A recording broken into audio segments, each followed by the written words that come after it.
that no other Supercross has, really. It does, and I'll be honest with you.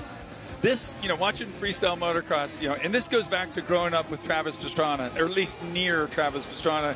He was this little kid on an RM80, and he would do no-handers and no-leggers with a Wile E. Coyote stuffed animal on the back of his chest protector. And during racing the 125 Nationals. Yeah, and it would be hard because you're like, man, Travis, I know the evolution of tricks is one thing, but gravity never evolves. Sooner or later, this is, gonna be tough. Now they're so good at it. They're so specialized. But when Travis and those guys are doing it, Kerry Hart, even, Mr. Deegan, Mad Mike Jones, and, of course, E.T., the OG of FMX. Yeah, not ET3. Yeah. Those guys, what they were doing was completely unscientific.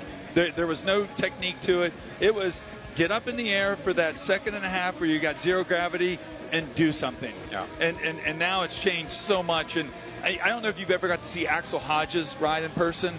But at the Nations, actually, this year on Saturday, they just had the Monster Energy ramp there, didn't they? Just on the start straight. Yeah, there are two people in the history of Loretta Lynn's that I know of that won the novice class, and I can remember. Yeah. One was Jeremy McGrath in 1987, and the other was Axel Hodges about a dozen years ago. And he decided he didn't want to be a racer. Yeah. He decided he wanted to do his own thing, and my goodness, he's like Ken Block. He may not be the F1 champion, but he might be one of the most popular car racers in the world because of what he does. And what Axel is done with freestyle motocross, which is not do so many contests, but just sort of make it his own with his social media and the things he does with Dirt Shark. And it's cool to see. But I still think the first time I saw Travis do a backflip was the spookiest thing I ever saw. It still bothers me because he didn't land it. But fortunately, he was in a sawdust pit in Annapolis, Maryland. And then you look at what they're doing now on his Nitro tours and triple, I can't. Triple flips. Yeah. Just a couple of weeks ago, I saw it. Obviously, Chad Reed was out there when he went home to the Supercross race there in Australia. But and they obviously went on and saw the Nitro Circus tour. And, the two guys, their names forget me at this moment in time, but they just triple flipped.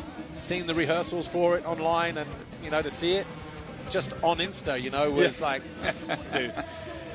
And then we said after the first one, no one will do a double flip, and then they did. No one will do a triple flip, and I don't think we will see a quad because of the height that they have to get and the rotations and they keep have to moving. generate. Yeah. I remember growing up, and you probably remember this. Maybe you're one or two trips as a young 80cc Grom in America. Did you ever see Doug DeMokas try and wheelie around a racetrack? I don't think I saw him, but I remember being at Glen Helen for the Grand Prix in 1990, the 500 GP, and there was a guy in the paddock, I think he was on a Suzuki 80, and he was up the quarter pipe and jumping, like pulling 180s like they do now, and I was like, dude, that's insane.